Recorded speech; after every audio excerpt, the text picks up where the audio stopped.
Continuar entonces, ya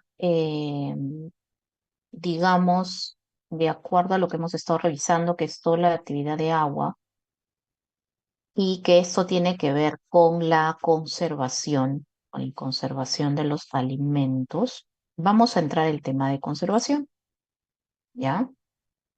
Vamos a entrar en este tema que es muy amplio, digamos así, porque nos permite revisar también a grandes rasgos todos los métodos por las cuales se transforma y se procesa un alimento con la finalidad de conservarlos, ¿no? Hemos hablado un poquito, así muy breve, en cuanto a la perecibilidad de los alimentos y que estos guardan mucha relación con la actividad de agua que ellos presentan, ¿no? Lamentablemente el alimento fresco pues es perecible justamente porque tiene mucha agua, ¿no? Y que entonces desde épocas muy antiguas se ha buscado de alguna manera extender el tiempo de vida del producto, ¿no? Y la transformación, el proceso, la generación de nuevos productos se ha dado en el tiempo, ¿no? Pero el fin siempre ha sido solo conservarlos. Cuando los incas almacenaban sus carnes y sabían que las temperaturas en la altura eran muy frías, pues, y eso conseguía que la carne se seque también por el frío, por la altura, ¿no? Por las temperaturas que se alcanzaban, que de alguna manera deshidrataba la carne y lograba también su almacenamiento, ¿no? El tema de la chicha de jora, ¿no? Es un producto que simplemente dio lugar a un nuevo producto porque en el proceso de almacenamiento del jora como bebida, pues se producía una fermentación, que por supuesto era una fermentación de alguna manera que se daba y transformaba, ¿no? El producto cambiaba mucho en sabor, cambiaba a lo mejor en turbidez, en color y pues resultaba en una bebida agradable, ¿no? O el tema de que de las papas, ¿no? Las papas se secaban al sol y como producto de ello se obtenía el chuño, el almidón, ¿no? Y que miren que luego el almidón se podía utilizar para otras preparaciones. Entonces, el tema de transformación de alguna manera ha sido algo que lo tenemos desde muchos tiempos atrás y que ha nacido no porque se tenía por objeto transformarlos, sino se tenía por objeto simplemente conservarlos, ¿no? Mantenerlos en el tiempo. Pero la transformación hoy en día ya se ve un poquito más amplia, ya aterrizando pues lo que se vino dando con la transformación, es que justamente ya se dieron en el camino un incremento del valor agregado, ¿no? De los alimentos. Es decir, de que ahora ya no hablamos solamente de fresas o fresas guardadas en congelación, que sería una manera como las podemos conservar, sino que ahora hablamos de mermeladas de fresa, ¿no? O almíbar de fresa, que ya no solamente hablamos del cacao como cacao, porque el cacao tal cual no era comestible, sino que hablamos del chocolate, ¿no? Que es un derivado, un producto transformado a partir del cacao, de la manteca del cacao fermentado. Entonces, sin querer, se ha ido dando un valor agregado, ¿no? Generación de nuevos productos a partir de alimentos frescos, ¿no? Alimentos básicos. Cuando nosotros transformamos el alimento, definitivamente lo que va a ocurrir con ello es la extensión del tiempo de vida. Y cuando hablamos de extender tiempos de vida, estamos hablando de productos que van desde simplemente incrementar a una semana, a lo mejor lo que duraba un día o 2 días, a productos que a lo mejor pueden durar 3, 4 años. Para ponerles un ejemplo de cada caso. En el caso de las verduras mínimamente procesadas, ¿no? Estamos hablando de productos que cortados, picados, a lo mejor lavados y desinfectados, pero envasados, pueden extender su tiempo de vida a lo mejor a 5 o 7 días. ¿M? Todas las verduras hoy en día que se venden en supermercados han sido de alguna manera procesadas al mínimo, pero han conseguido extenderle el tiempo con un empaque diferente, a lo mejor alguna atmósfera modificada, porque el empaque también tiene agujeros, a lo mejor, o tal vez no tienen agujeros, o ha sido empacado al vacío, es decir, quitándole todo el oxígeno en su interior. Han sido a lo mejor refrigerados o pueden haber sido congelados también en algunos casos, ¿no? He visto mucha alberja congelada, choclo congelado, ¿no? Papas para freír congeladas. Productos que tienen un tiempo de vida, por supuesto, a lo mejor son 20 días, pero si los comparamos con el corto tiempo de vida que eran en estado fresco, pues de por sí se ha extendido. Y cuando hablamos de las conservas, de los enlatados, tipo el atún, tipo la piña en almíbar, este, las comidas preparadas en conserva, ¿no? O el estofado, he visto estofado de carne en conserva que se exporta. He visto arroz con pollo deshidratado, ¿no? Ya listo como para que tú le eches agua y cocinarlo, hervirlo y ya está. He visto ceviche deshidratado, ¿no? Productos que ya estamos hablando de tiempos de vidas mucho más largas, ¿no? Estamos hablando de productos que pueden estar bordeando los 6 meses, un año, o como en el caso de las conservas, que puede ser 2, 3 años. ¿Mm? O las conservas en lata pueden tener un tiempo de vida bastante prolongado, ¿no? Entonces, eso también ha sido, pues, producto de la conservación, ¿no? Esto también nos ha permitido tener disponibilidad del alimento sin querer.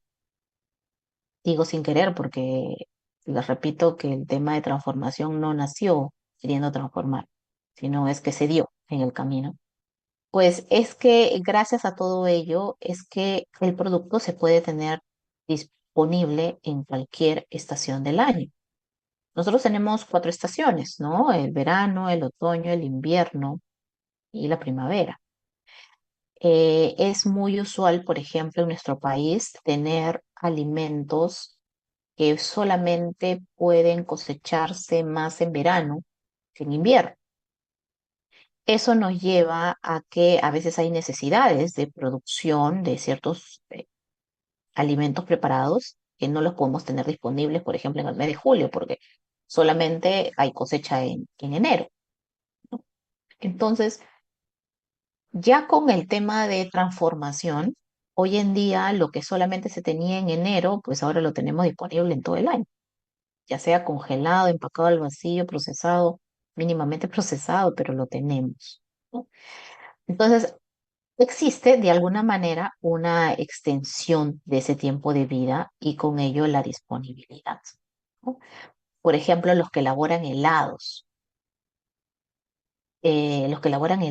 utilizan muchas mermeladas de fresa, a lo mejor de mango, a lo mejor de maracuyá, de diferentes frutas. Pero sabemos que la fresa es más de épocas de verano, ¿no? En la estación de verano. Incluso el precio es mucho más cómodo allí. Más bien por estas épocas hay un incremento en el precio de las fresas. Pues, ¿cómo ellos tienen o consiguen fresas entonces para elaborar un helado de fresa? Pues es fácil, que ellos parten entonces de una mermelada. O sea, parten de otro producto procesado para poder conseguir procesar su propio alimento ahora. Entonces, todo eso me ha dado finalmente la transformación, la conservación.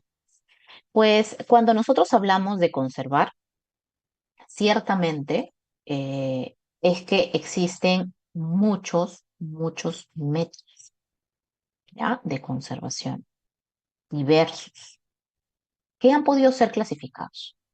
Han podido ser clasificados. Tenemos aquellos métodos de conservación por reducción de la actividad de agua. Y cuando les digo reducción es porque me estoy refiriendo a deshidratar prácticamente. Pero hay otros procesos que de alguna manera también eliminan agua, no solo la deshidratación. puedo yo hablar de la concentración, ¿no? Los productos concentrados, por ejemplo, un concentrado de maracuyá, un concentrado de manzana. Son productos que han tenido que pasar por una evaporación para poder terminar en un alimento incrementado en sus sólidos solubles. Claro, el proceso es otro diferente a la deshidratación, pero de alguna manera evapora agua, ¿no? Y el alimento se vende como algo más concentrado. ¿Listo? Tenemos también procesos de conservación por altas temperaturas. Y les decimos altas temperaturas porque cuando les mencioné hace un momento que hablábamos de la actividad de agua, em, esas actividades de agua tan elevadas, de 0,8, 0,9, hacía que haya crecimiento microbiano de forma natural.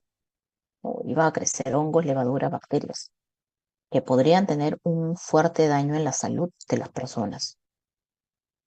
¿Cómo logro yo matar esa carga microbiana?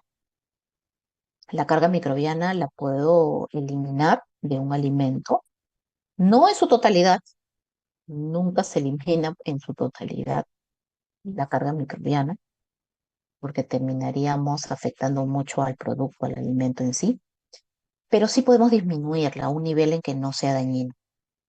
Entonces, para conseguir matar a los microorganismos, lo que necesitamos es aplicar altas temperaturas. Temperaturas como la pasteurización o temperaturas como la esterilización de alimentos. En un ratito vamos a hablar más al respecto. Pero la temperatura me garantiza poder bajar la carga microbiana, definitivamente. ¿Pueden existir otros métodos? Digamos que no son tan eficientes. ¿Ya? Sí existen, pero no son eficientes. Entonces, si quiero conseguir no dañar el alimento, evitándome el tratamiento térmico, pues, para ser sinceros, no van a conseguirlo fácilmente con otro método, ¿ya? Entonces, tenemos que calentar. Pues sí, lamentablemente tenemos que hacerlo. ¿Hay también conservación por bajas temperaturas? Sí, porque hay alimentos que, pues, porque simplemente los queremos en su estado fresco, no podemos pasteurizarlos, no podemos esterilizarlos. Por ejemplo, las hortalizas. Yo no puedo ir pasteurizando el apio, no puedo ir pasteurizando la espinaca, ¿no? Aunque se podría, pero no puedo ir haciendo eso siempre, ¿no? ¿Por qué? Porque se consume en fresco. Entonces yo no puedo ir haciendo tratamientos térmicos porque quiero, ¿no? Sino, en este caso, que corresponde pensar en una conservación por bajas temperaturas. Tengo aquí dentro de ellas a la refrigeración y congelación, y al respecto les voy a hablar porque hay una nueva tecnología de congelación que está circulando dentro de Perú y que necesitan ustedes también tomar conocimiento de ello, ¿ya? Luego tenemos también que existe la metodología de conservar alimentos por adición de solutos. ¿Qué cosa? ¿Qué solutos? Por ejemplo, agregar sal. Agregar sal al alimento consigue que yo lo conserve. Por eso es que existe el charqui. Por eso es que existe el pescado seco, salado. No solamente la sal, a veces el humo también, ¿no? Aunque bueno, eso ya ha generado muchas especulaciones y discusiones, que el humo también es dañino, ¿no? Todos los compuestos cancerígenos que puede generar y que resultan ser dañinos a la salud. Pero yo también puedo adicionar azúcar y solamente adicionando azúcar puedo conseguir conservar el producto. Por ejemplo, en las mermeladas, alta concentración de azúcar, ¿no? Ahora, el azúcar también es dañina para la salud, ¿no? Ese es otro tema. Pero yo puedo agregar azúcar para buscar conservarlo. ¿Sí? Se puede hacer. Porque los microorganismos hasta cierto punto pueden tolerar también una concentración de azúcar, pero cuando esta concentración es muy elevada, ellos mueren. Cuando la cantidad de azúcar o sal es muy elevada, ellos mueren. Bueno, eso nos ayuda a nosotros a decir también que podríamos conservar el alimento con azúcar o con sal, ¿no? Claro, es otro tema pensar también en qué dañino nos puede resultar a nosotros, ¿no? Eh, la verdad que consumir charqui en gran cantidad, consumir pescado seco salado también, ¿no? Mejor la presión, si sufrimos de presión alta, eso puede ser pues, grave para nosotros, ¿no? Pero existe, ¿ah? Es una forma de conservar. Y también existen los aditivos químicos, que hace ratito les mencioné. Aditivos químicos tenemos un montón, ¿ya? En la tarde ya hablaremos de los aditivos, pero tenemos cantidad, cantidad, ¿ya? Bueno, vamos a tocar cada uno de los métodos de conservación para revisarlos así a grandes rasgos. Recordemos que este es un curso de pocas horas, pero tenemos muchos temas, así que damos un repaso general a lo más importante en cada tema. En primer lugar, la conservación por reducción de agua. Yo deshidrato los alimentos y esta es otra vez la grafiquita ya, más chiquita, de la relación de actividad de agua con algunas reacciones que se podían dar en el alimento, ¿no? Y pues ya sabemos que mientras tenemos actividades de agua relativamente bajas, podemos paralizar muchas reacciones, que eso es lo que buscamos. El secado busca eso, el secado de los alimentos busca eso, o sea, yo como, o mejor dicho, deshidrato frutas para tenerlas conservadas. Yo tengo la posibilidad de ofrecer leche en polvo al mercado porque venderlo deshidratado también lo voy a conservar la leche. ¿Mm?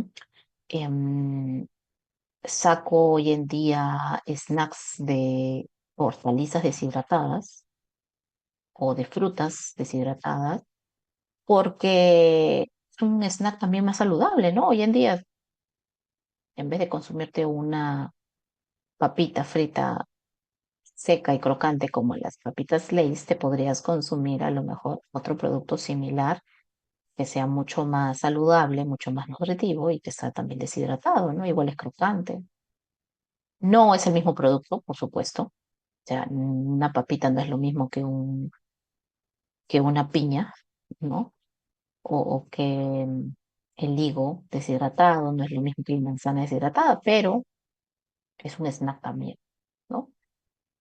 Entonces, el secado tiene por finalidad disminuir la actividad de agua. Pero cuando nosotros también congelamos el alimento, también disminuimos actividad de agua. Recuerden que la actividad de agua es cantidad de agua disponible para las reacciones. Y cuando yo congelo, el agua ya no está disponible.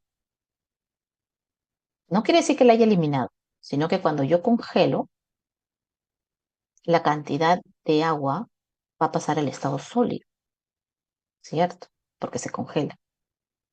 Entonces, miren, yo bajo temperaturas, ¿m? Y miren cómo mi actividad de agua también se ve reducida. ¿Ah? Eso es importante saberlo, ¿ah? Porque eso me puede ayudar mucho en la conservación. Yo ya estoy disminuyendo actividad de agua, no por deshidratación, no porque estoy evaporando el agua, sino porque estoy congelando, nada más, congelando el alimento, ¿ya? Importante saberlo porque la congelación, por eso es que también tiene importancia, ¿no? Recordemos que el agua en el alimento está ligado de diferentes maneras, está unido a veces a proteínas, a grasas, a carbohidratos y en general lo que buscamos cuando estamos disminuyendo la actividad de agua es llegar hasta un valor de agua monocapa, agua monocapa.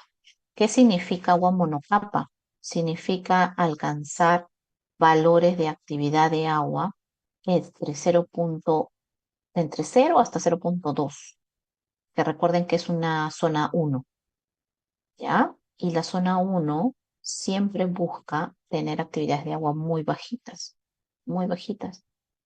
y esa agua que se encuentra muy ligada a los compuestos, se llama agua monocapa o agua estructural. La deshidratación en los alimentos se puede dar por diferentes tecnologías. ¿Ya? Una deshidratación muy sencilla, no está ahí en el listado, no está en lo que dice otros, es el secado solar. Creo que en algún momento nosotros habremos, ¿sí? Me incluyo, deshidratado de forma solar algunos alimentos. Puede haber sido para obtener papa seca, puede ser que de pronto secabas al sol el ají colorado, ¿no? Para tener tu ají panca para las comidas, ¿no? El charqui, ¿no? Claro, el charqui. Deshidratabas para tener una carnecita ahí que agregar a las comidas. Otros secados solares que he visto bastante es con las frutas, ¿ah? Eh, una vez, por ejemplo, me tocó ir a dictar una charla bueno, ahí sí fue deshidratación, ¿no? La charla. Una capacitación técnica a algunos productores y, por ejemplo, ellos habían construido muchos paneles solares acoplados a deshidratadores y lo que estaban buscando era de secar la fruta en rodajas, secarla y luego envasarla. Y se prestaba porque en este lugar hacía mucho calor, muchísimo calor en toda época del año. Entonces ellos aprovechaban el calor, la luz del sol para poder absorber en los paneles solares el calor y que me sirva para deshidratar frutas. Y eso era genial, ¿no? Miren, solamente usando luz solar, o sea, ni siquiera es que yo tenía, o radiación solar, perdón, no es que necesitaba una corriente eléctrica o dependía de un motorcito que me diera aire caliente, no, simplemente era radiación solar, ¿ya? Es un tipo de deshidratación muy antigua. Yo diría el más antiguo, porque los incas hacían eso, deshidratadores solares, los tendían en el campo sobre telas, ¿no? Telas de puyo, diferentes telares, y pues el alimento, caía la radiación y el alimento se secaba, ¿no? Y genial, ¿no? Pero, pero, les cuento que ese tipo de secado también tiene sus inconvenientes, sus desventajas. Em, Cuando yo seco el sol, así como cae radiación solar sobre los alimentos, muchas veces lo que sucede es que también hay vientos, ¿verdad? Y los vientos traen polvo, piedrecillas, con ello también microorganismos del ambiente, y que esos finalmente llegan al alimento. Entonces, ha pasado en muchas ocasiones, y ya cuando nos hemos vuelto un poquito más estrictos con el tema de inocuidad de los alimentos, de que encontramos piedrecillas en la papa seca, em, ají panca con hongos superficiales, el maíz morado con hongos. ¿M? Incluso hasta ahorita, ¿no? Ustedes van al mercado, compran maíz morado, tienes que estar viendo, porque muchas veces el maíz tiene hongos, ¿ya? Y ustedes creen que esos tienen un nombre especial. ¿Ustedes creen que esos mohos salen con una desinfección del maíz morado? No, no salen. No salen ni con un lavado, ni con un desinfectado, ni con lejía, ni con... De verdad es muy complicado poder retirar algunos microorganismos que llegan a los alimentos. ¿m? Y hay un tipo de contaminación ahí, de todas maneras, ¿no? Ahorita se me venía a la mente también otro alimento que llega así contaminado, pero se me fue. Entonces, ese es el problema del secado solar. A eso quiero llegar. De que sí es un método antiguo, bonito, tú lo puedes acoplar, perfecto, pero hay que considerar estructuras, a lo mejor ambientes que se puedan cerrar, porque, en el caso de los maíces, por ejemplo, los maíces que se extienden en el campo para el secado, llegan también roedores y los roedores muerden el maíz, porque obviamente es su alimento, ellos les encantan los granos, ¿no? Muerden el maíz. Entonces, cuando tú vas, compras en el mercado, muchas veces va a pasar que el maíz morado, el maíz amarillo, diferentes tipos de maíces, ¿no? Hasta puede ser en el choclo, los encuentras como que comidos, han sido por roedores, ¿no? Imaginen, ¿ok? Entonces, es mejor pensar en sí, secadores solares, genial la idea, con paneles solares, y seas todo genial, pero que sean lugares, ambientes que se recuerden, ¿no? Eso sería lo ideal, eso es lo que más se está buscando actualmente. Y tengo entendido de que hay mucha capacitación ahora que se está brindando para poder instalar este tipo de secadores, ¿no? De esa manera. Bueno, ese es un tema, el tema del secado solar.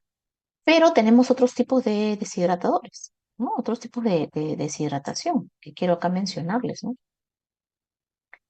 Este de acá, del lado derecho, ¿sí? Del lado derecho, es es un deshidratador por aire caliente, ¿ya? A diferencia del secado solar, pues que depende de la radiación, en el caso de un secador por aire caliente, es un equipo en el cual toma el aire del ambiente y a través de resistencias que se tiene, calienta ese aire y a través de ventiladores internos, el aire caliente circula por todas las bandejas. Es como un cuarto cerrado, ¿no? Entonces, aquí el producto no se contamina. Hay filtros también para hacer que el aire que ingrese, pues, no jale tanto polvo, ¿no? En lo posible.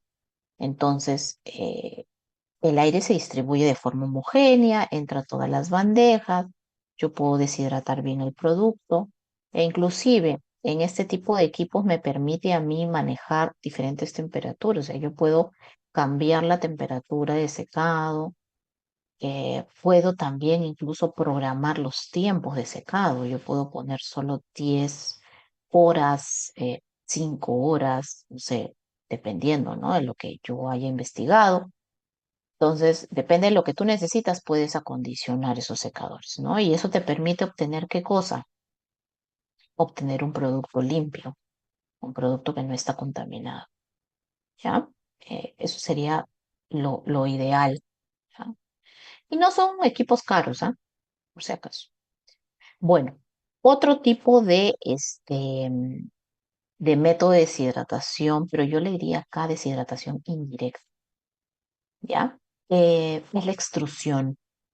La extrusión.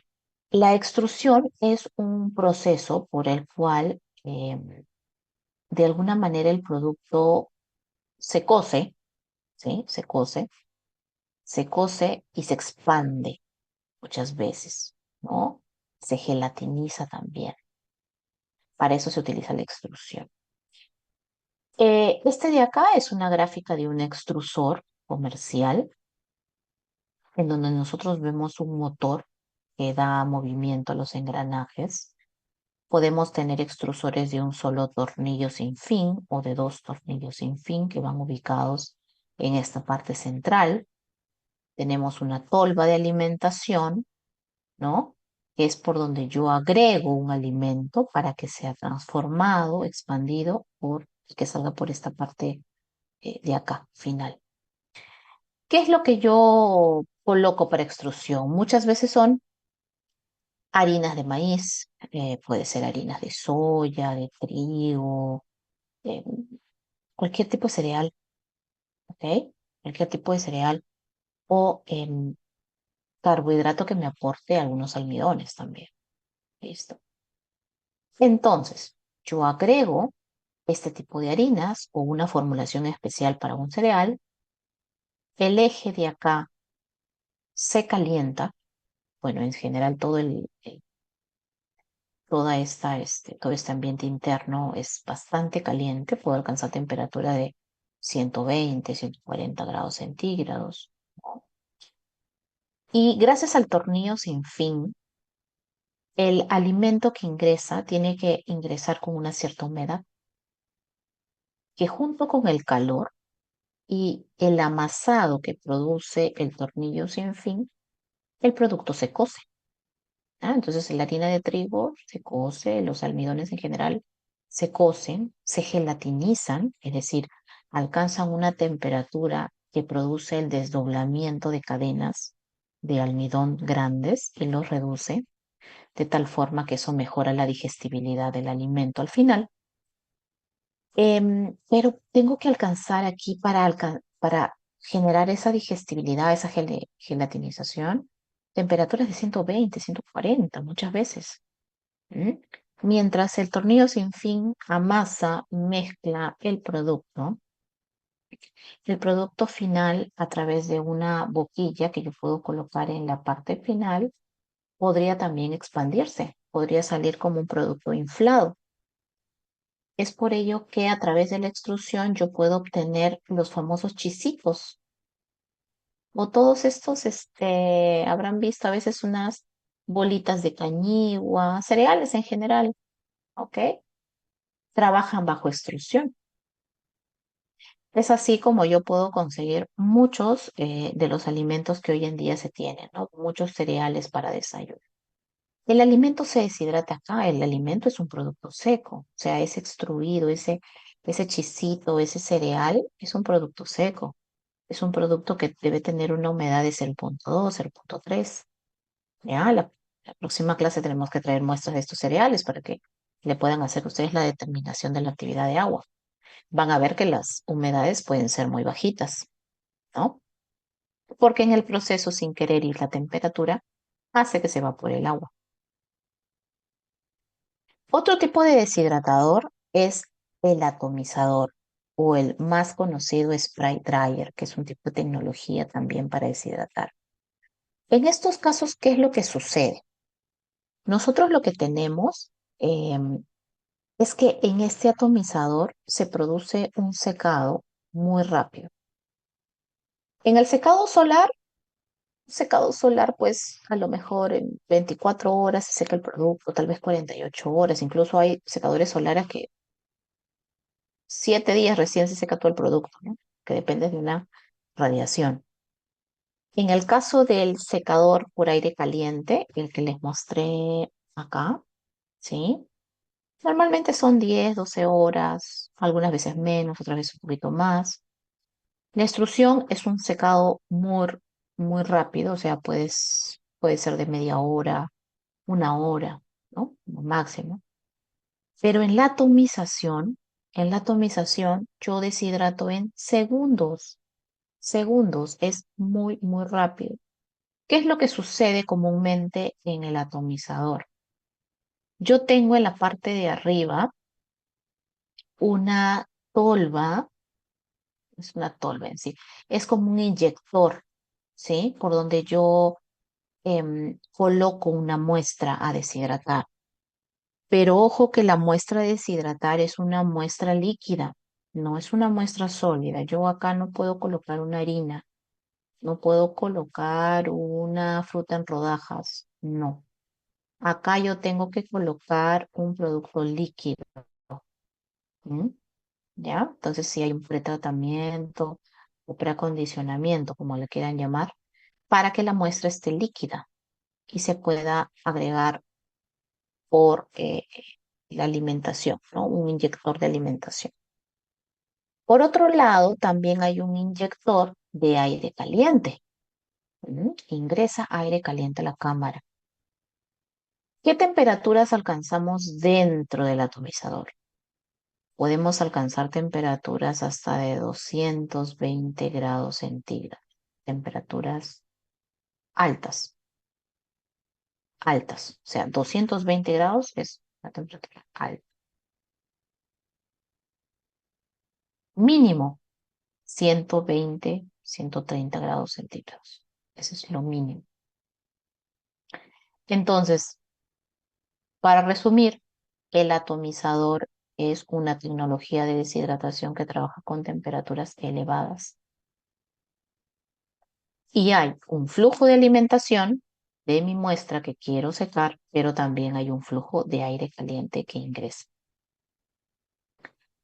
Dentro de todo este equipo, que tiene una forma cilíndrica y cónica al final, ¿qué es lo que sucede? La muestra que es inyectada junto con el aire caliente y gracias a una especie de rodete o de inyector de la parte de arriba, se dispersa en forma de gotitas hacia la parte interna del equipo, ¿ya? Y hay un ciclón que hace girar a la muestra en su interior. Gracias a esa temperatura alta, a esas gotitas que se producen, es que el alimento se seca de forma inmediata, es decir, se evapora agua. ¿Mm? El producto cae hacia la parte de abajo en polvo. Entonces, la deshidratación por atomización es una deshidratación rápida, en segundos. ¿Me va a garantizar proteger al alimento? Pues sí y no, porque someter a un alimento líquido a esas temperaturas, tenemos que ser realistas, hay muchos nutrientes que se pierden. Hay componentes como vitaminas que se pueden perder, algunos en más porcentaje que en otros. Aquí lo que sucede comúnmente es que se agregan aditivos que se llaman encapsulantes o coadyuvantes de secado. Y estos tipos de aditivos lo que hacen es revestir al alimento líquido, protegerlo de la temperatura alta y hacer que caigan en polvo sin tanto daño, digamos, en los componentes. ¿Qué productos atomizados se tienen comercialmente? Por ejemplo, tenemos fresas en polvo, tenemos leche en polvo, tenemos café, tenemos café. ¿Qué otras cositas en polvo tenemos que han sido secadas por atomización? Por ejemplo, los sabores, las esencias, que algunas de ellas se utilizan en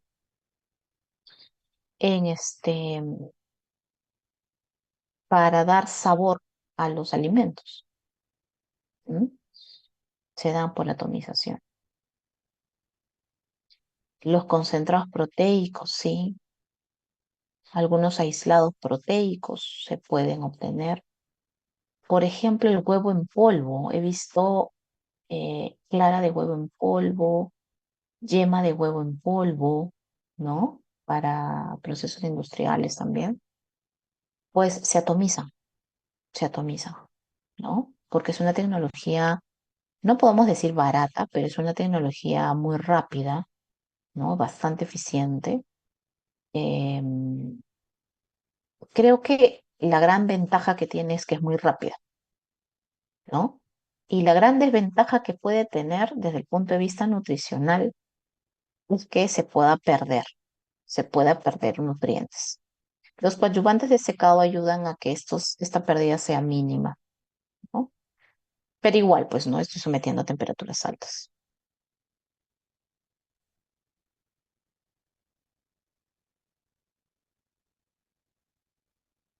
Y acá tenemos la liofilización.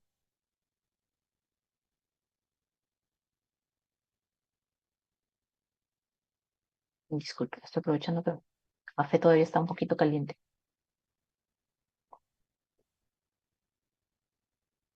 Miren, la liofilización es otra de las técnicas de deshidratación que existe. En este caso, la liofilización sí es cara, es carísima. En Perú contamos con 4 liofilizadores, así contados con los dedos, ¿no? Ubicados en diferentes lugares. Hay alguno en el norte, hay otro acá en Chincha, tenemos uno. Por el sur también hay otro liofilizador. Me refiero a liofilizadores grandes. O tenemos inmensos, pero más o menos industriales. Pues así son 4.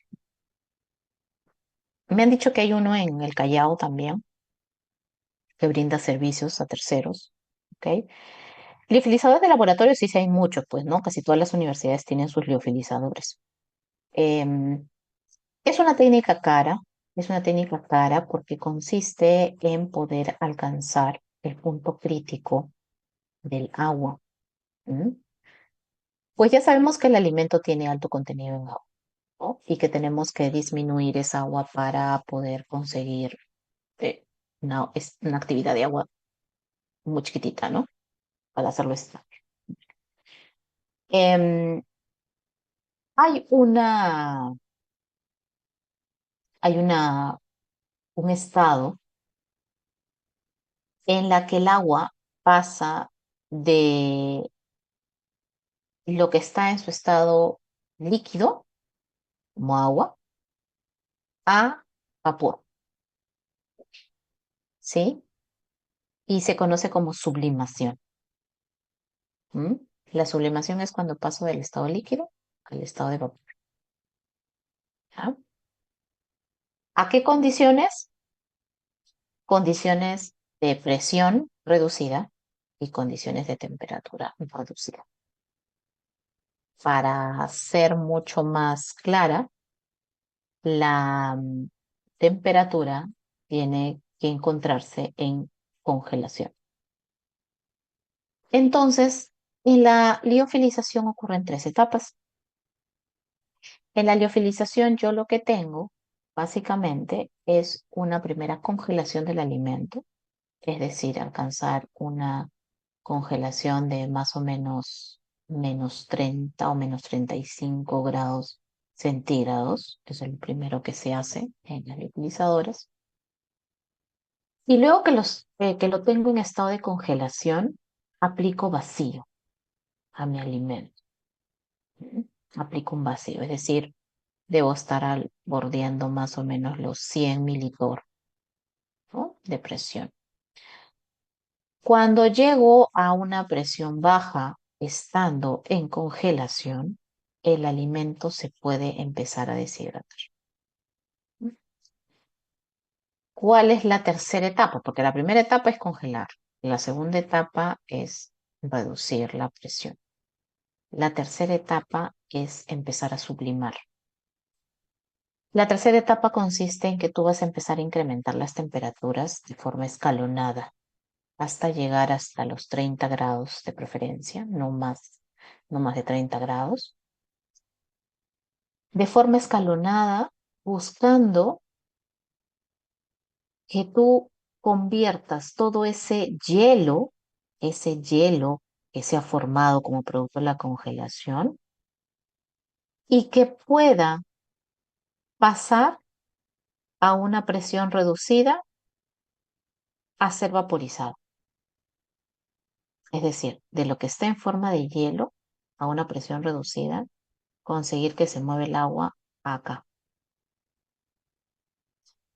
¿ok? Que se vaporice, que se pierda.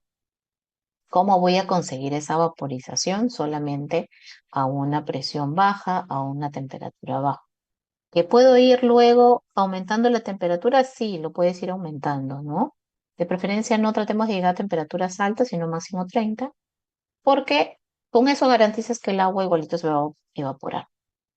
No estás sometiendo a una radiación, acá no hay calor, ¿no? No, no es así. Acá hay una sublimación. El producto que tú liofilices es un producto que acaba con características muy particulares, ¿no? Estas fotos son de productos liofilizados. ¿Qué es lo que sucede en la liofilización? Que como se pierde el agua en forma de vapor, de lo que está en estado sólido a forma de vapor, el alimento queda con el tamaño tal cual como estaba en estado fresco. No se ve dañada su estructura. Tiene una textura muy esponjosa. Bien. Y es tan sensible un producto liofilizado que si tú lo aprietas solo con los dedos, se te desmorona, se te vuelve polvo. Porque la actividad de agua que tú alcanzas con liofilizados puede ser de 0,5. O sea, estamos hablando de actividades de agua muy, muy bajitas, muy, muy bajitas. ¿Mm? Casi todo el agua se vaporiza. Entonces, prácticamente lo que yo tengo es un producto, una materia seca, digamos, ¿no? Y lo que vas a notar son algunos poros, algunas aberturas por donde el agua se ha vaporizado. Pero el tamaño del producto liofilizado es el mismo, no cambia, no cambia. ¿Ya?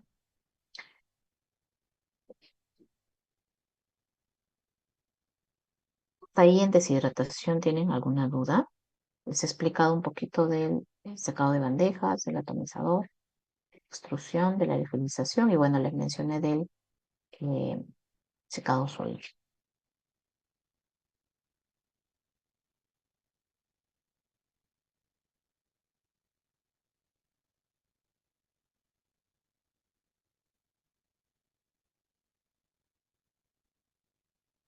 Profesora, sí, una duda. En la parte de liofilización, en el punto donde se encuentra el estado sólido, vapor y líquido, usted mencionó, creo, algo. No me percaté en esta parte, en el triplete que dice ahí, el triple point. Ah, el punto triple del agua. Sí, exacto. Ujú. Ahí dijo que pasaba, que ocurría, que se daba, no recuerdo bien. Ya, a ver, te explico. Lo que pasa es que el estado del agua puede ser tres, ¿no? El estado sólido, líquido y gaseoso.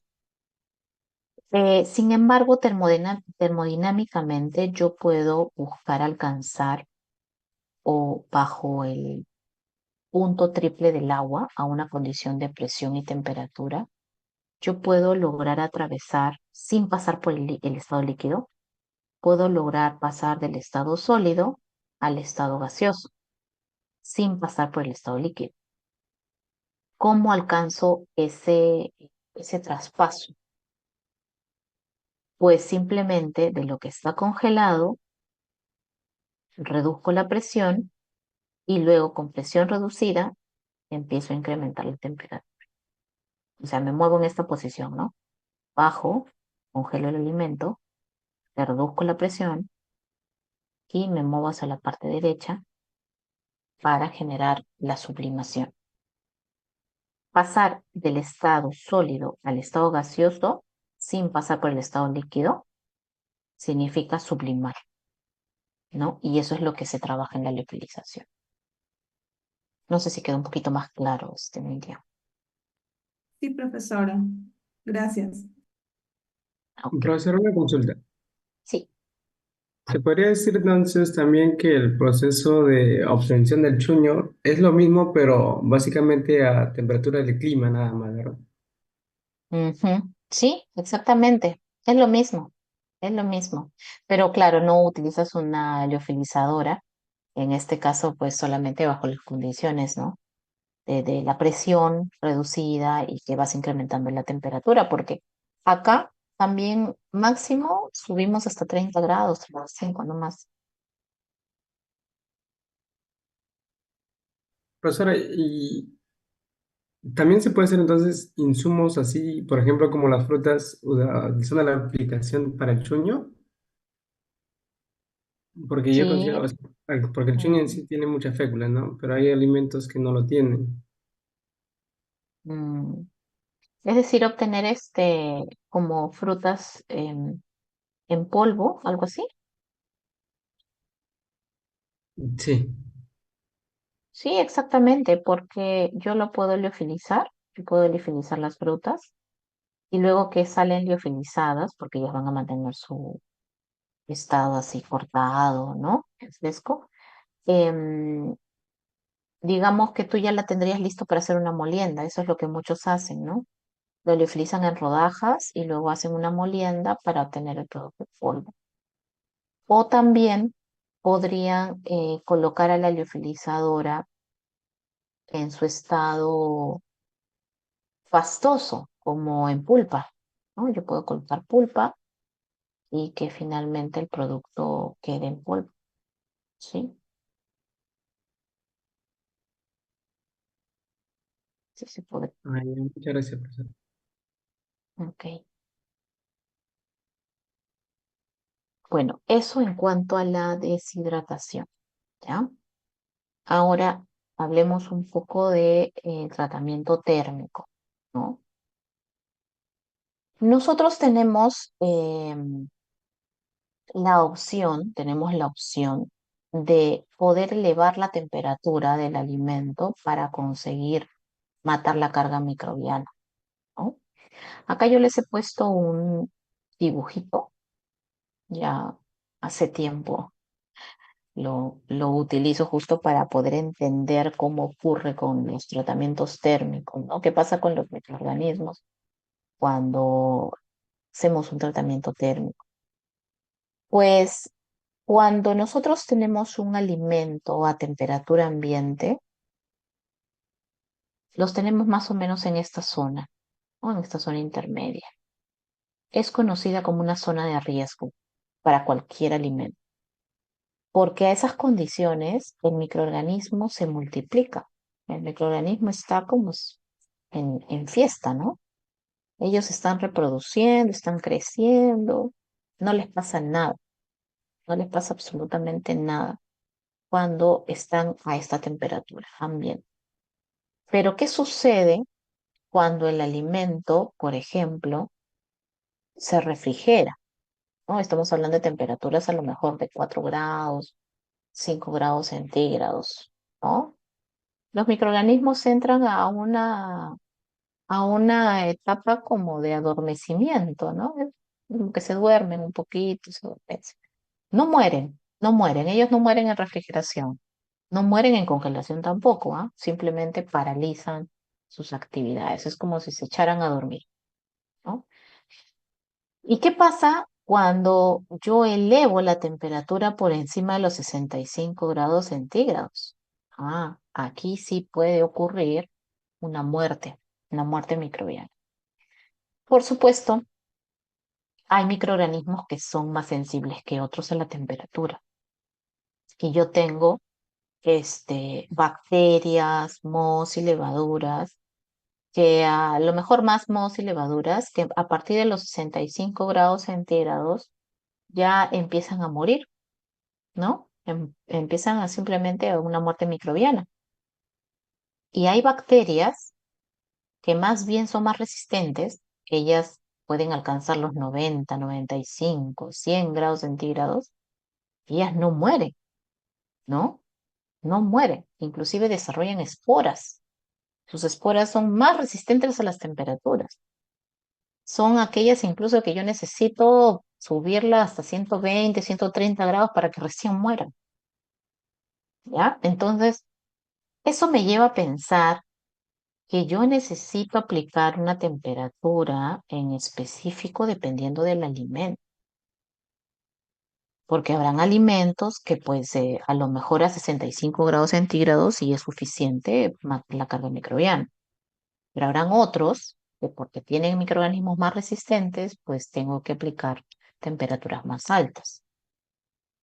Y existen estos dos tratamientos, la pasteurización y la esterilización. La pasteurización es un tratamiento térmico que se trabaja con temperaturas que están a menos de 100 grados centígrados. O sea, se aplica a temperaturas menores a 100. Puede ser 80, 85, 90, 95, 97, no lo sé. Menos de 100 es pasteurización. Y aquellos tratamientos térmicos que utilizan temperaturas por encima de los 100 grados centígrados son procesos de esterilización. ¿Mm? Hay una relación que en las industrias de alimentos a veces trabajan, aplican un tratamiento térmico en especial dependiendo del pH. Que todos los alimentos, a veces generalizan, ¿no? Todos los alimentos pH menos 4.5 tienen que ser pasteurizados, porque son atacados por solamente Bisochlamys fulva, que es el microorganismo, digamos, crítico, ¿no? Y todos los que tienen un pH por encima de 4.5 tienen que esterilizarse porque tenemos que matar a Clostridium botulinum. Por eso son referenciales. Esos microorganismos y ese pH es referencial, porque no en todos los alimentos vamos a encontrar a Bisochlamys fulva, ni tampoco en todo vamos a encontrar a Clostridium botulinum. ¿Mm?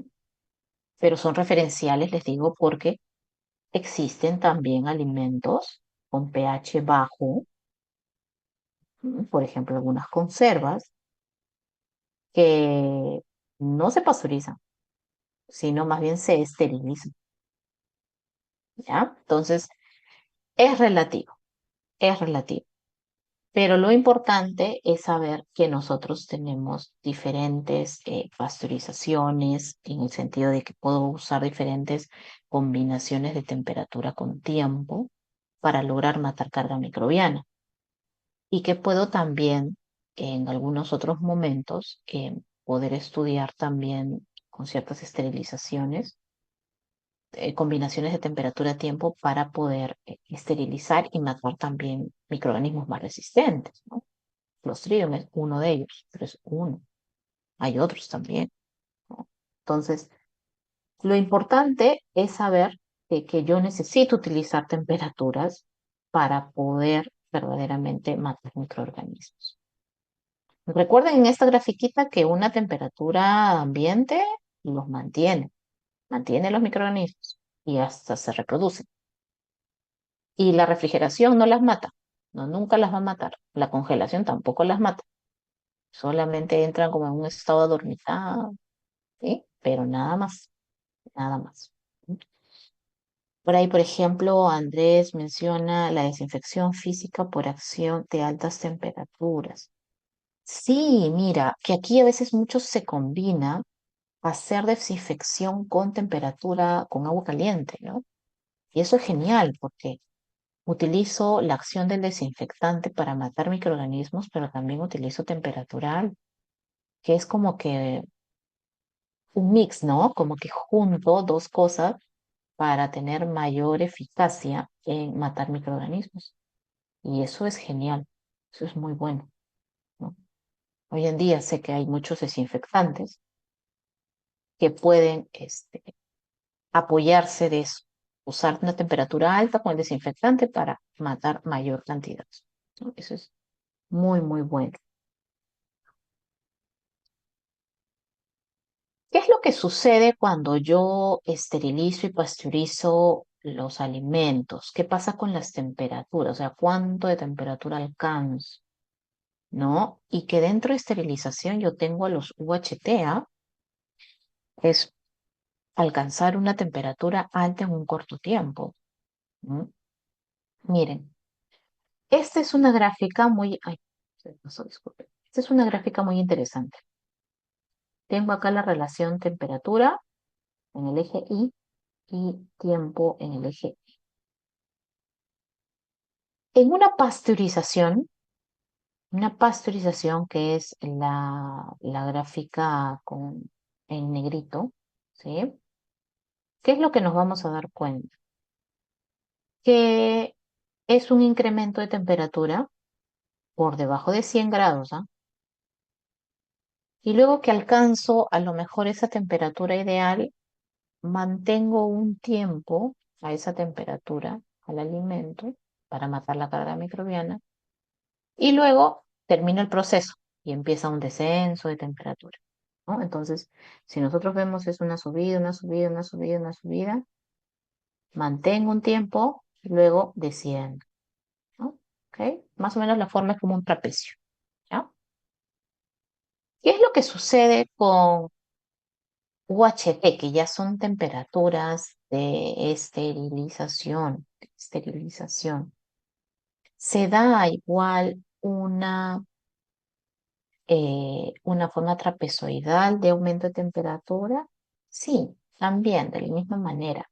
Pero miren que la temperatura puede ser mucho más alta, ¿no? O sea, puedo alcanzar temperaturas por encima de 100, luego tengo igual que esperar un tiempo y luego empieza una caída, ¿no? Obviamente cuando se da una caída de temperatura no es que el alimento baja en un segundo de temperatura, ¿no? Toma un cierto tiempo. Y es bueno aquí considerar entonces el tiempo de todo el proceso, ¿no? Porque así como le ha costado un tiempo subir de temperatura, le va a costar otro tiempo bajar también. Entonces, muchas veces por eso es que las pasteurizaciones, perdón, y esterilizaciones no se dan en un segundo, sino se dan a veces en 5 minutos, 15 minutos, 30 minutos. Esas combinaciones temperatura-tiempo son importantes para conseguir matar la plaga microbiana. Y acá ustedes se van a dar cuenta que si bien hay uno en color así algo naranja, hay otro en color rojo, que también es otro tipo de UHT, y le llaman UHT directo, entonces, y UHT indirecto. ¿Qué es lo que sucede? Que en las esterilizaciones, que son por encima de 100, yo a veces tengo esterilizaciones de productos que están dentro de un envase, ¿no? Y es un envase grueso, resistente a la temperatura.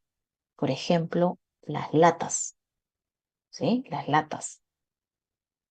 En el caso de las latas, si por ejemplo yo tuviese una conserva de, no sé, pues de jamón, ¿ya?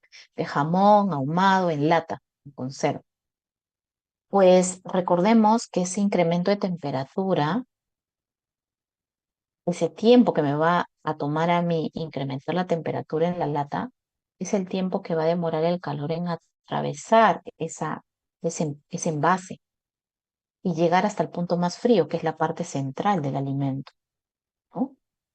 Entonces, acá hay un tiempo, porque hay una transferencia de calor que se va a ir dando a la lata y que puede ser mucho más lento, en el sentido que puede tomar un tiempo más prolongado, ¿no? Luego esperar un tiempito a la temperatura a la que deseo y luego un tiempo de descenso que también va a demorar en enfriarse porque es una lata. El alimento está en una lata. ¿Qué es lo que sucede cuando yo quiero esterilizar una leche, ¿no? Como los que están envasados en Tetra Pak? Muchas veces, no, ahí no se esteriliza con el Tetra Pak. Ahí yo esterilizo en un sistema cerrado de tuberías a la leche sola, a la leche líquida. La esterilizo. Entonces es un UHT directo, que está en contacto directo el calor con el alimento. En ese sentido, ¿qué es lo que va a ocurrir? Los tiempos son más cortos.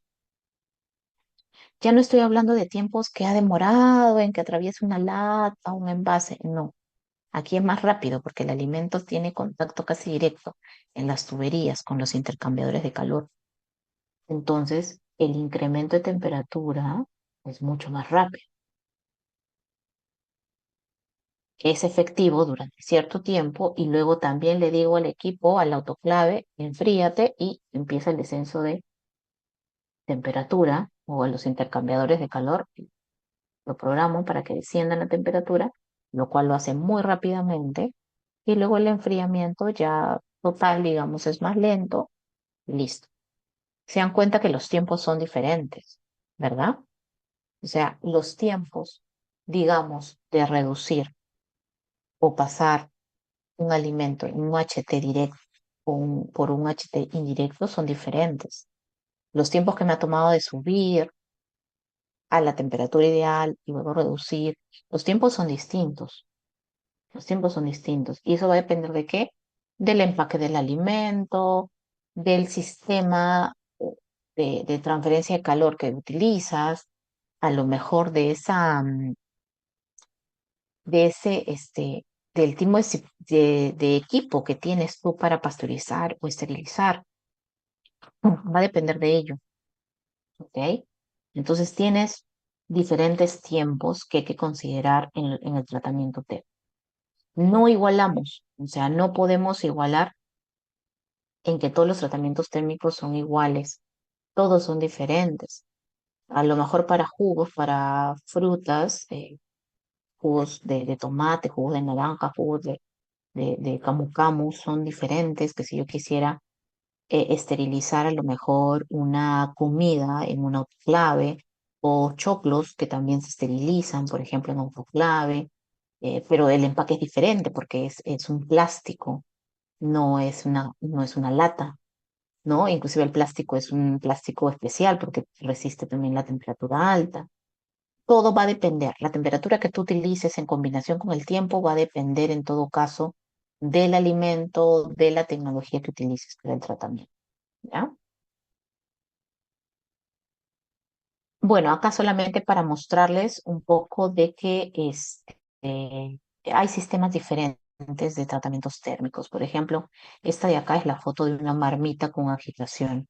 Sabemos que una marmita, ¿cómo funciona para el calentamiento, la pasteurización de algo? Funciona porque esa marmita es una olla que tiene una chaqueta donde circula vapor. Entonces, básicamente el calentamiento también es a través de las paredes, ¿no? Del alimento.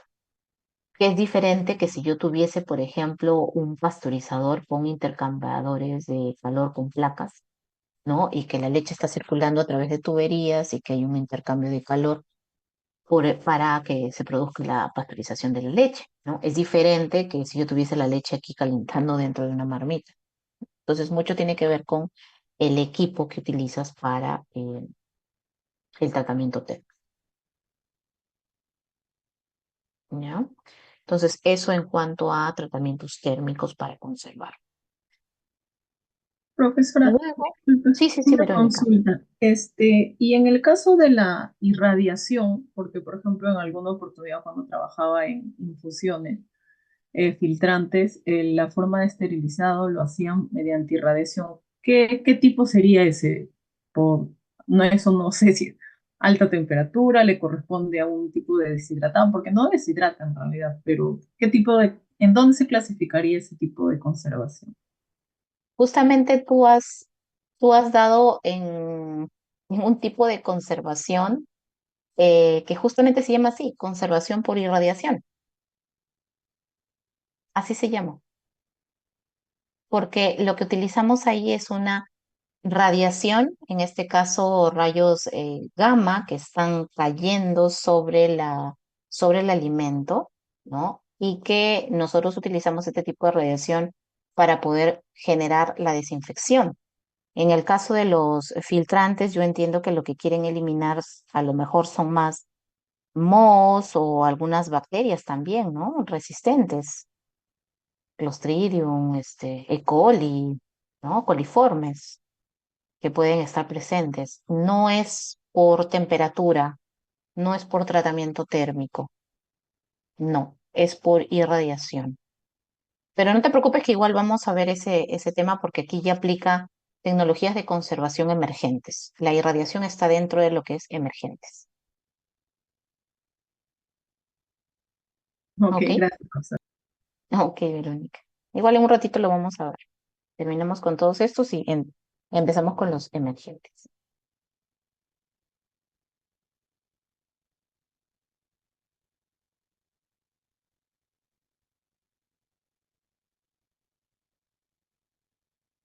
Bueno, acá tenemos la conservación por bajas temperaturas, ¿no? Las de bajas temperaturas nos referimos a la congelación y la refrigeración, ¿no? ¿Cuál es la diferencia entre esas dos? Es justamente el grado, ¿no? De temperatura a la cual nosotros hacemos descender al alimento para que se pueda producir una conservación. Recordando que el microorganismo estaría como que paralizado, ¿no? Bajo estas condiciones no necesariamente es que vamos a matar al microorganismo, no estamos buscando matarlo, simplemente lo único que estamos haciendo es disminuir un poquito la actividad de agua, ¿no? Que les comenté que con congelación puedo hacerlo. Y con eso hago que el alimento pues mantenga a lo mejor su frescura, su color, a lo mejor la textura hasta cierto punto se puede llegar a mantener también. Y digo hasta cierto punto porque congelación también daña textura, ¿no? En los alimentos. Pero bueno, también todo depende de temperatura de congelación y del tipo de congelación que hagamos, ¿ya? Miren, bueno, en el caso de la refrigeración, alcanzamos más que todo temperaturas que están bordeando los 4 grados centígrados, más o menos unos 3 grados, en donde lo que hago simplemente es remover calor, ¿no? Siempre se ha dicho que cuando nosotros refrigeramos tenemos que refrigerar lo más rápido posible, ¿no? Esto en industrias alimentarias se conoce como una refrigeración a lo mejor rápida. También existen congelaciones rápidas, ¿no? Diferentes tipos de congelaciones. Y la idea, ¿cuál es? Es retirar el calor del producto lo más rápido posible a través de diferentes sistemas. No voy a entrar al detalle de todos los sistemas de refrigeración que existen, pero existen varios. Por ejemplo, para frutas y hortalizas hay diferentes sistemas de refrigeración. Yo puedo bajar la temperatura del producto aplicando vacío. Yo puedo bajar la temperatura del producto por aire forzado. Puedo disminuir temperaturas simplemente por ventilación mecánica. Mm. Hay diferentes métodos, ¿ok? Lo importante siempre es tratar de que la refrigeración o la bajada de temperatura sea la más rápida posible, porque el calor ya sabemos que hace que los microorganismos se reproduzcan. Y los microorganismos no les toma reproducirse una hora, a ellos les toma solo segundos reproducirse. En una hora que el alimento esté caliente o esté a temperatura ambiente, puede hacer de que el microorganismo se haya multiplicado 10.000 veces. Entonces, no podemos correr esos riesgos. Siempre los alimentos hay que mantenerlos en estado frío lo más rápido posible si queremos pues, prolongar el tiempo de vida, ¿no? Que es lo que queremos hacer. Exacto. Andrés, tienes mucha razón. Existen también alimentos los cuales se dañan con el frío. Incluso ese fenómeno se llama así, daño por frío.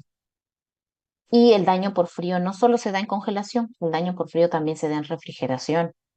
Yo coloco el plátano a 4 grados centígrados y el plátano se me va a empezar a negrear. ¿Por qué? Porque simplemente el plátano tiene una tasa de respiración, tiene características, condiciones de almacenamiento que no deben bajar nunca a 4 o 6 grados centígrados. Si lo congelo va a ser peor todavía, ¿no? Pero si ustedes intentan solamente congelar el plátano, lo primero que va a empezar a aparecer son manchitas, ¿no? Manchitas negras, ¿no? Y cuanto una temperatura sea mucho más baja, peor va a ser. Estoy dañando. Existe un daño por frío. Pasa con el melocotón, pasa con las manzanas, si es que bajo por debajo de los 0 grados, con las manzanas también ocurre. Con el plátano, la palta también. La palta, miren que la palta puede ser resistente al frío, pero no soporta congelación, ¿ya? Entonces, todo va a depender de qué, de sus tasas de respiración, si la fruta hortaliza es climatérica o no climatérica. Y el climaterismo depende del porcentaje de etileno que ellas liberan, que es una hormona de la maduración. El etileno es una hormona que se libera de forma natural y produce cambios sensoriales y físico-químicos en el alimento. Si tú con una temperatura de refrigeración o congelación cambias esa forma de liberación del etileno, ya de por sí está generando un daño. Hay algunos de ellos que puedan resistir más o menos cambios en el etileno. Entonces, gracias a esas resistencias es que podría dañarse o no el producto, ¿ya?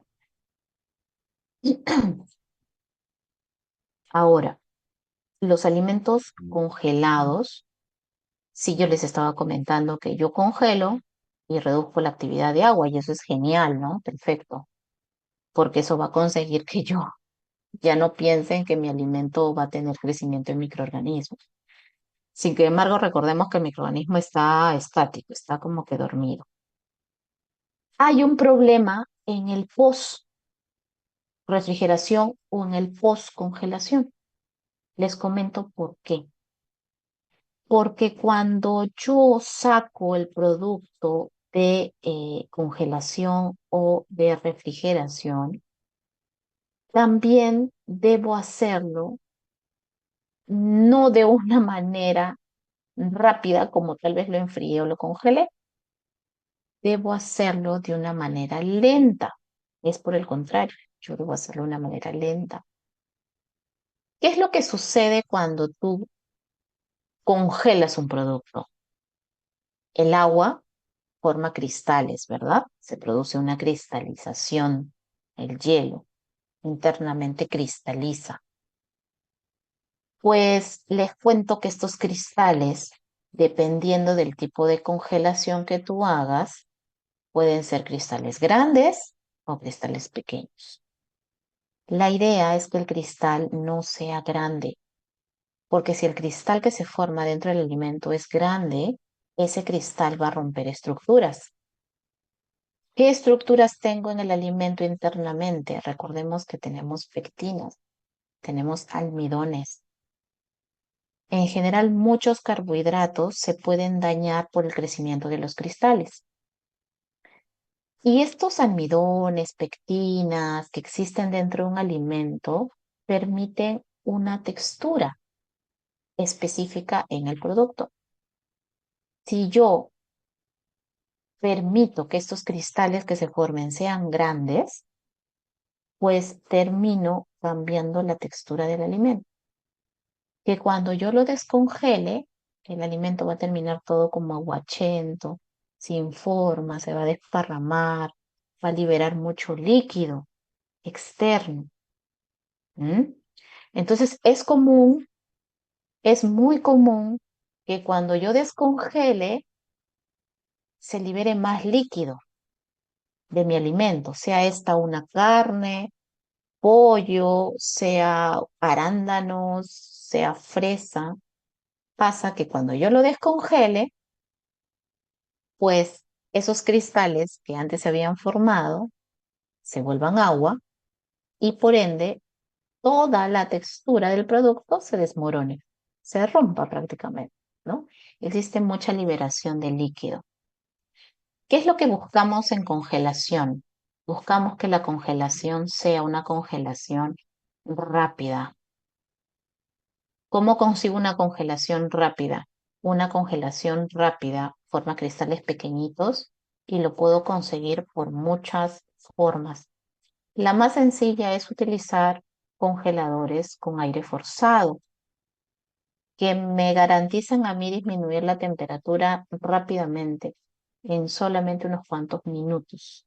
Incluso si es en segundos, mucho mejor, ¿no? A lo mejor para arándanos o guaymantos, que son más chiquititos, se puede conseguir una congelación mucho más rápida, a diferencia de una, no sé, pues de un melón, por ejemplo, ¿no? Que es más grande. Em, este tipo de aire forzado en congeladores sería lo ideal, pero también existen muchos métodos de congelamiento. Yo podría aplicar hielo en escamas, conseguir un congelado muy rápido. Podría aplicar un sistema de enfriamiento mediante a lo mejor con esparciendo hielo, ¿no? También existe esparciendo hielo por encima de las frutas o encima del alimento. También se puede conseguir un enfriamiento y una congelación muy rápida. Ese sería lo ideal. Pero no necesariamente a veces garantizamos que los cristales sean tan pequeñitos que no dañen al producto. A veces igual terminamos dañando la textura, igual hay liberación de líquido. existe, ¿sí? Existe em, los sistemas de enfriamiento como el CAS, que no sé si lo han escuchado, ya hace un tiempo está acá en Perú, e incluso a través de un proyecto se trajo una máquina de congelación CAS para hacer pruebas en el ITP. Y este tipo de equipo funcionaba muy bien porque lo que producía era una vibración molecular, un congelamiento que producía vibración molecular. Gracias a esa vibración molecular, los cristales de hielo que se formaban no eran cristales grandes, sino son cristales pequeños. Se hicieron pruebas con flores, se hicieron pruebas en agua y manto, palta, productos cárnicos. Como producto de esta congelación, se evitó una liberación de líquido eh, como era en una congelación normal. Entonces las carnes, el pollo, las frutas que necesitaban ser congeladas, pero por supuesto que en algún momento se iban a descongelar, pues se analizaron y se redujo grandemente lo que vienen a ser esa liberación de líquido. ¿Mm? No solamente ello, sino que gracias a el tipo de sistema de congelación es que también se podían inactivar muchas enzimas. Tanto es así que yo lo podía utilizar para el ají amarillo, para la palta, ¿no? Sabemos que la palta tiende también a congelarse. Entonces, es muy bueno este sistema. Es un sistema, no estoy muy segura si fue en China o en Japón la cual se trajo este equipo, pero funcionó muy bien, ¿no? Bueno, acá yo les he puesto en la PPT un link para poder ver un video que me explica un poco de cómo se da este tipo de, de congelación, ¿ok? Pero también existe acá una publicación, ¿no? No sé si existen más publicaciones, la verdad. Hace poco yo encontré esta publicación y justamente hace referencia a pruebas que se han hecho, es una publicación, un artículo científico, a pruebas que se hicieron en el equipo, vamos a pasarlo al español, acá en Perú, justamente con el equipo, con este tipo de congelador. Como bien mencionaba ahí su compañero Andrés, ¿no? Es un congelador que sus siglas en inglés es Cells Alive System, ¿no? O abreviado, que es el sistema de congelación CAS.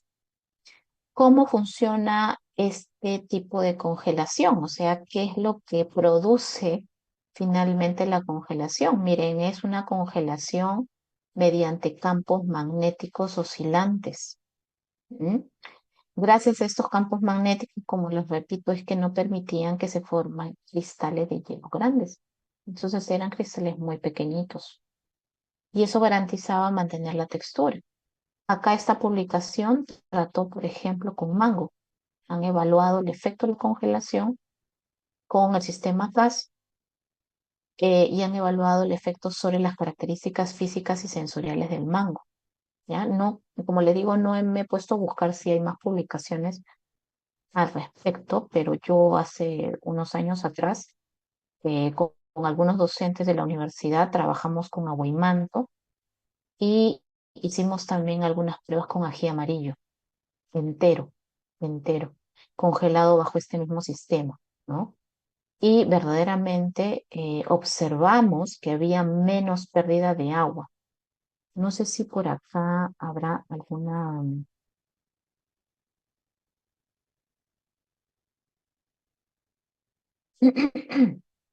Ah, miren, por ejemplo, acá han probado diferentes tiempos y diferentes velocidades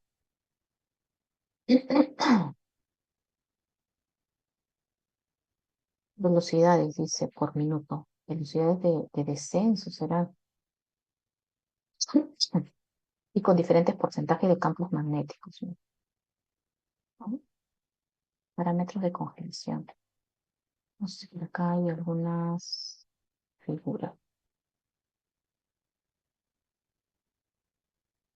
¿Cómo pierden la firmeza?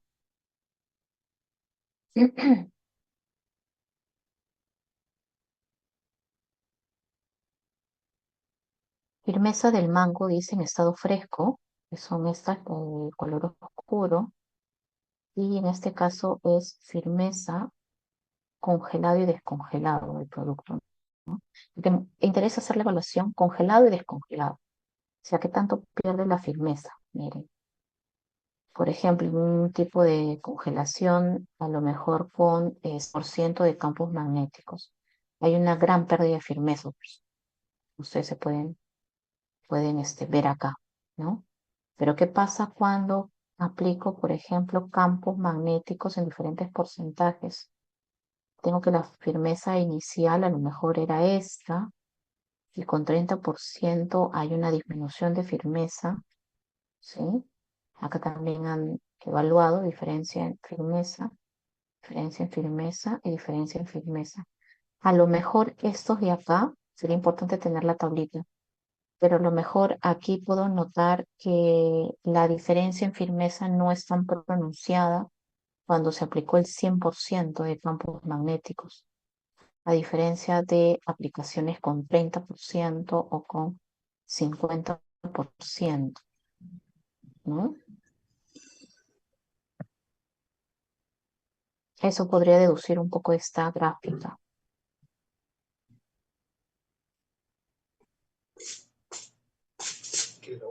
No,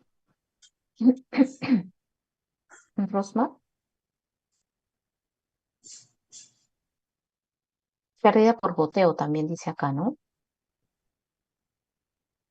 Miren, diferentes porcentajes de aplicación de los campos magnéticos y cuánta pérdida, se refieren a pérdida de esa agua, ¿no? Vía ver el producto.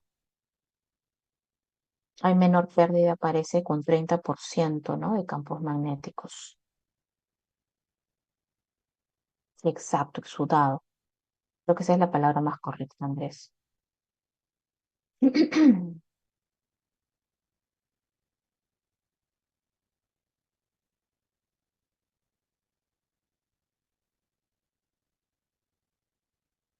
Corte histológico de cubo de mango, dice, fresco,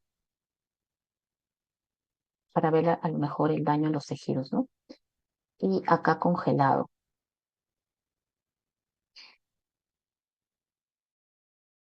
Me aparecen las fibras en el gránulo de almidón.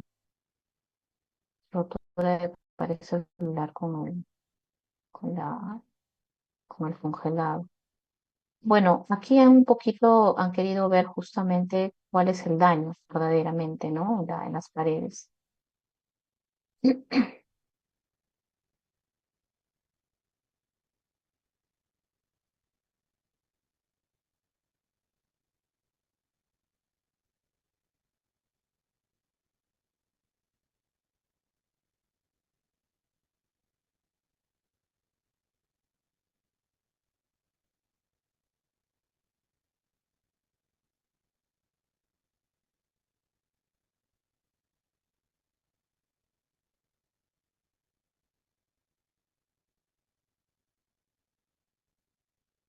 Vamos a las conclusiones. Miren, según los resultados de este estudio, bajo las condiciones experimentales utilizadas, la congelación de cubos de mango utilizando campos magnéticos, ¿no? En todos los porcentajes, y sin campos magnéticos en el congelador CAD, no mantenía las mismas características que el mango fresco, como se da a entender en la patente. En este estudio observó rotura de la pared celular, disminución de la firmeza y pérdida por goteo en el mango congelado descongelado. Estos inconvenientes son efectos que normalmente se producen en la congelación convencional de fruta. Por ejemplo, este estudio, hasta donde yo también justo estaba viendo eso en la evaluación sensorial, es de que ellos han buscado aplicarlo en el mango, pero aún así, a pesar de ser un tipo de congelamiento diferente, ¿no? Es utilizando otro tipo de tecnología, en este caso campos magnéticos, igual han notado, ¿no? Que hay esa diferencia entre un mango fresco y un mango congelado. Em, la verdad que esto no es positivo para la tecnología ni en aplicación en mango, pero a lo mejor en otros productos sí. Hay papers, hay artículos científicos sí publicados, pero pues están no sé si en japonés, en chino, que no se logra traducir, donde ellos lo han probado más en productos cárnicos y mencionaban que en productos cárnicos sí había buenos resultados. Pero bueno, eso también depende del producto, ¿no? En general. No sé si el ITP logró sacar más publicaciones con otro alimento, no he buscado, pero es importante tomar en consideración que al final, pues cada alimento es distinto, ¿no? Y definitivamente lo que puede funcionar bien para uno no necesariamente puede funcionar bien para otro producto. ¿Ya? Este paper de acá, a lo mejor igual ustedes lo pueden encontrar, sería importante que lo puedan leer, revisar, ¿no? Creo que de acá podríamos sacar algunas preguntas para el examen, ¿no? Algunas preguntas para el examen del curso, por lo menos lo concerniente a mi parte.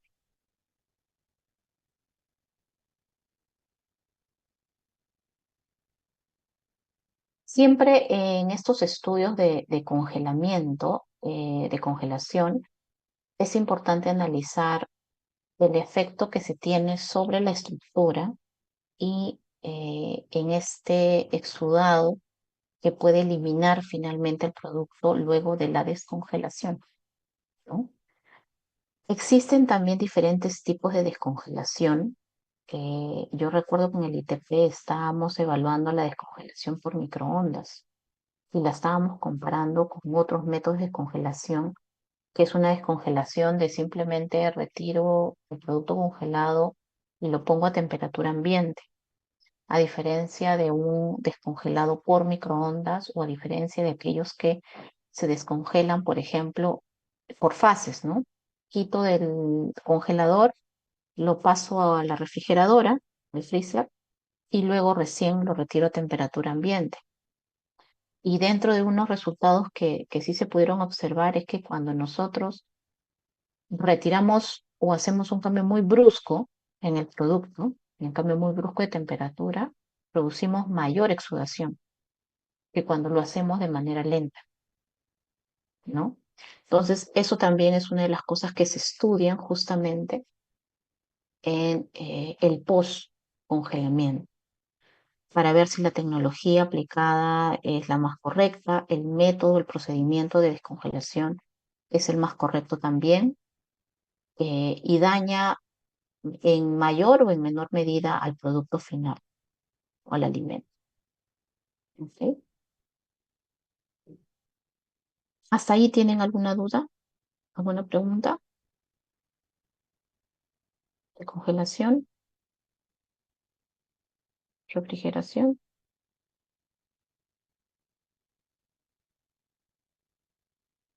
Ok, a ver, me esperan un ratito, por favor. Ahorita regreso.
Bueno, ya estoy por aquí. Ok, entonces, bueno, eso es con respecto a los métodos de congelación y descongelación como tecnología de conservación, ¿no? También. Bueno, por otro lado, tenemos aquellas tecnologías en donde, bueno, yo no sé si llamarlo tecnologías en sí, tal vez dentro de los procesos, ¿no? Que se aplican para poder concentrar, ¿no? Concentrar solutos en un alimento. En general, cuando nosotros necesitamos conservar un producto, existe la posibilidad de agregar azúcar o agregar sal para poder incrementar los sólidos totales en el alimento y con ello evitar el ingreso o crecimiento también de microorganismos. Hasta cierto punto, muchas veces la cantidad de sal que yo pueda tener en un alimento o la cantidad de azúcar que se pueda haber agregado van a impedir que haya crecimiento microbiano, ¿no? Sobre todo de mohos o de levaduras en general.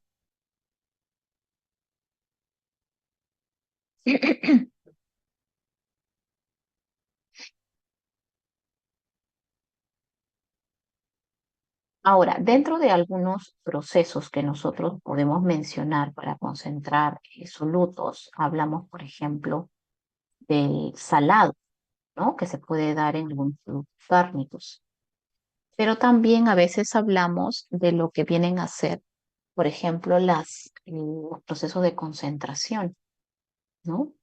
Cuando nosotros concentramos a través de evaporadores, comúnmente lo que estamos haciendo es evaporando agua e incrementando los sólidos solubles. Y estos sólidos solubles pueden ser simplemente grados Brix. Entonces es importante en ello poder evaluar en todo caso o hacer determinaciones de concentración de sólidos solubles. Brix, básicamente. También en la conservación de alimentos, a veces lo que hacemos es usar métodos combinados de conservación. Dentro de los métodos combinados, nosotros nos referimos a que, por ejemplo, muchas veces no es solamente deshidratar un alimento, no es solamente congelar un alimento, sino que a veces tengo yo que utilizar un empaque en específico, una deshidratación en específico, o la adición de sal o la adición de azúcar, para que a través de toda la combinación de los métodos obtengamos finalmente una buena conservación. ¿Ok? Entonces, eso es algo que nosotros tenemos que considerar.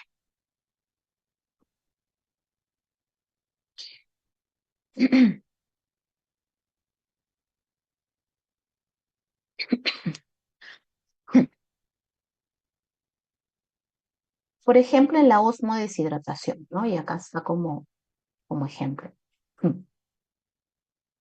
En un proceso de osmodeshidratación, ¿qué es lo que yo tengo? Lo que yo tengo comúnmente es un producto que va a ser agregado en una solución azucarada.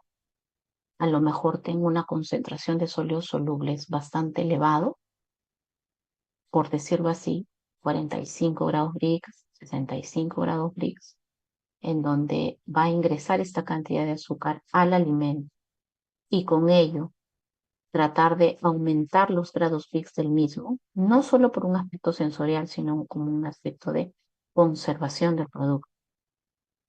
Pero a la vez, este producto que va a tener un soluto adicional, que va a ser el azúcar, también va a pasar por un proceso de deshidratación posterior, tal vez por aire caliente, tal vez por un secado solar, puede ser por un secado por infrarrojo, y que finalmente entonces estaría aplicando dos métodos aquí de conservación.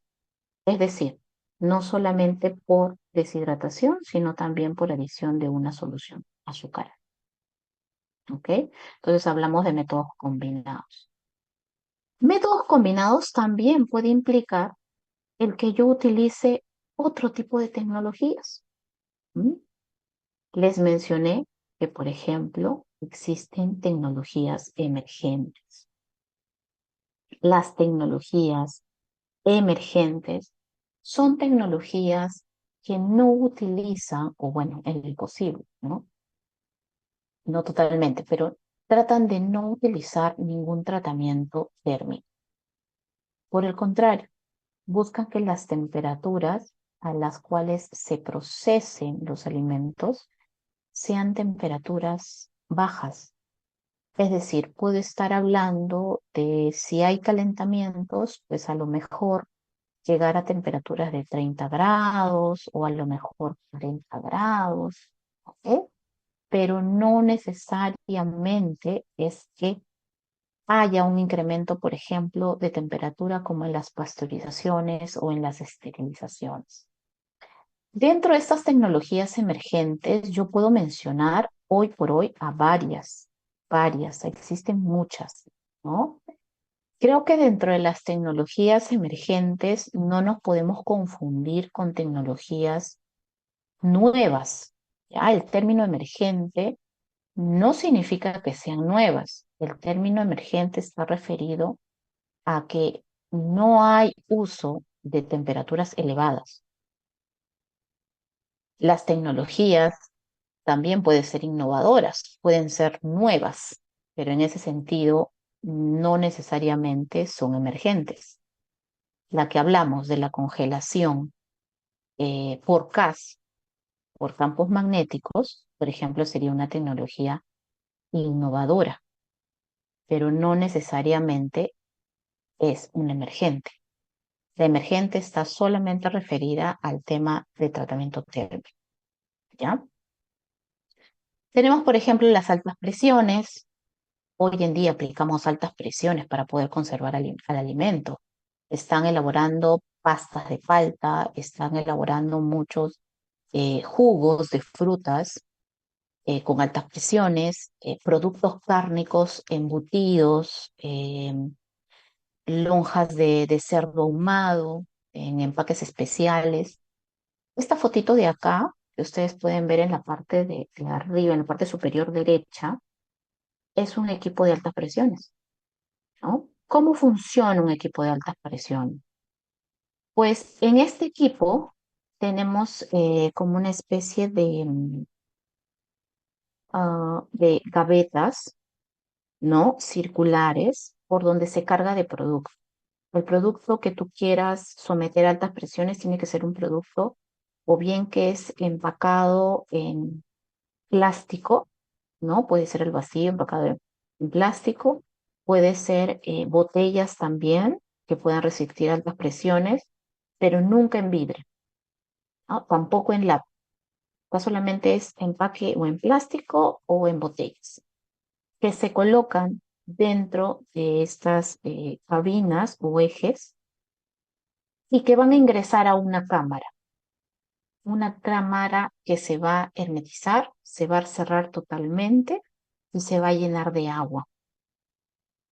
Al haber un llenado de agua, se va a alcanzar presiones que pueden estar bordeando los 600 megapascales.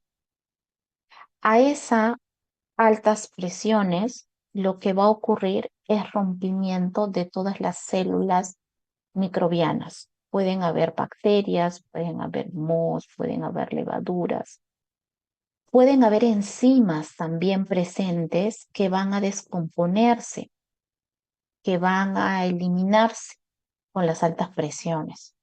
Luego de cierto tiempo a esa presión, que normalmente son tiempos cortos, podemos estar hablando de 5 minutos, de 10 minutos, se libera la cantidad de agua que hay en toda esta cabina o recipiente y el producto sale por el otro extremo.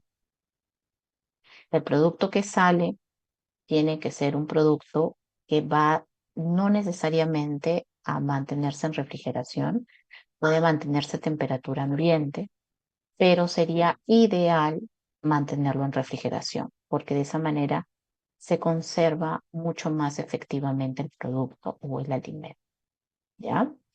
¿Altas presiones tenemos en Perú? Sí tenemos altas presiones en Perú. Tenemos 2 o 3 equipos de altas presiones que hoy por hoy son de empresas que están exportando, pero que también brindan servicios de maquila, ¿no? Entonces, sí son equipos que ahora los están usando, no en gran cantidad porque son equipos costosos, pero se están utilizando, ¿ya? Si vamos a otros países, pues obviamente como en Estados Unidos, nosotros tenemos una gran cantidad, digamos, de máquinas de diversos tamaños, porque las máquinas de presiones que tenemos acá en nuestro país, de alguna manera son pequeñas, ¿no? Son pequeñas, pero bueno, sacan bastante producto, ¿ah? No, no es que sean tan pequeñitas tampoco, pero son pequeñas a comparación de otras más grandes que pueda haber, por ejemplo, en Estados Unidos, que es donde utilizan mucho las altas presiones. También por otro lado tenemos los pulsos luminosos, ¿sí? Que son lámparas UV que emiten una cierta radiación sobre el alimento, es decir, alimento que recién va a ser empacado, y que de alguna u otra manera puede matar carga microbiana, puede eliminar o matar también enzimas. Sin embargo, esto no ha sido tan efectivo, ¿ya? Puede funcionar bien para ciertos productos, no funciona tan bien para otros. Se tiene que siempre monitorear la cantidad de luz UV que va a ir aplicado sobre el alimento, en específico cierto alimento. Eso no ha hecho que esto se profundice o que se haga con una mayor aplicación industrial, ¿ya? Es algo que todavía se está viendo en el camino, no necesariamente se ha aplicado a grandes escalas. Por otro lado, tenemos el tema de la irradiación, que es una tecnología emergente ya usada desde hace muchos años acá, no solamente en nuestro país, sino a nivel mundial.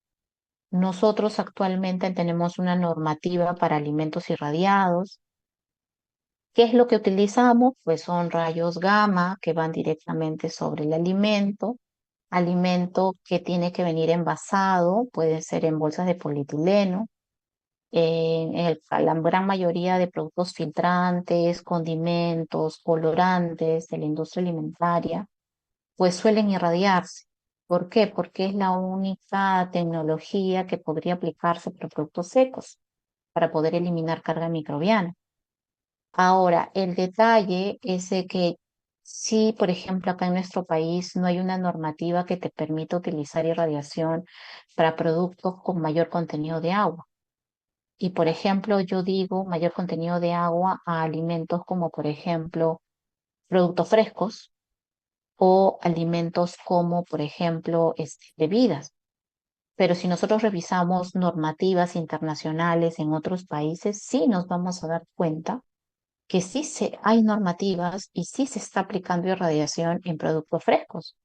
O sea, vamos a encontrar mangos frescos que han sido irradiados, naranjas irradiadas y que se venden comercialmente, ¿no?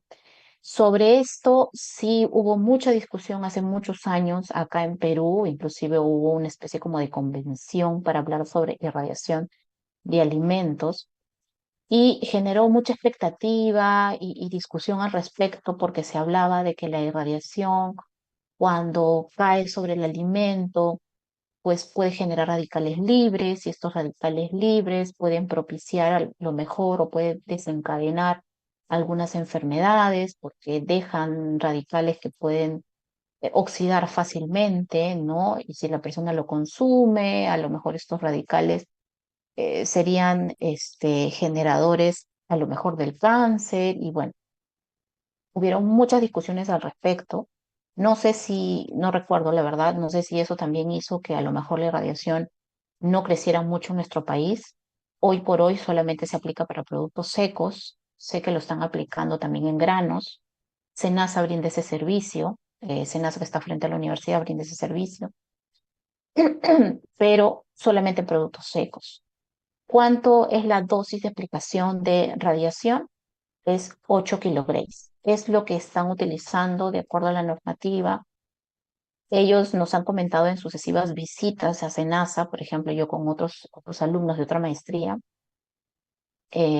cuando hemos ido a visitas, lo que nos comentan es que los radicales libres que se forman son radicales libres que no generan ningún daño en las personas, porque son radicales que se forman en el momento y que luego se pierden, que no hay, no deja como se dice, un compuesto ahí libre que luego habría que tenerle daño o miedo de poder consumirlo, ¿no? Se ha encontrado mucha efectividad porque solamente a través de la irradiación yo puedo matar gran cantidad de coliformes, gran cantidad de mohos, de levaduras que puedan estar presentes, ¿no? Y con la mayor seguridad. Y que en alimentos como por ejemplo papas, cebollas, sería genial que se pudiera aplicar, pero nuestro país no lo tiene permitido, de acuerdo a la normativa. Pero la irradiación ha demostrado que puede evitar el crecimiento de raíces, ¿no? Sabemos que, por ejemplo, en el ajo, en la cebolla, en las papas, el camote, luego que pasa cierto tiempo de vida del producto, pues le crecen las raíces, ¿no? El producto se deteriora, se pierde. Pues la irradiación podría evitar ello, pero hoy acá no tenemos permitido aplicar la irradiación hacia esos productos y solamente está permitido el uso en alimentos secos, ¿ya? Eso quería comentarles respecto a la irradiación.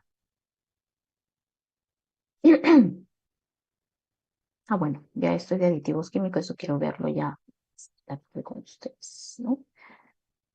Bueno, no sé si existe aquí algunas dudas. Ahí estaba haciendo la cámara.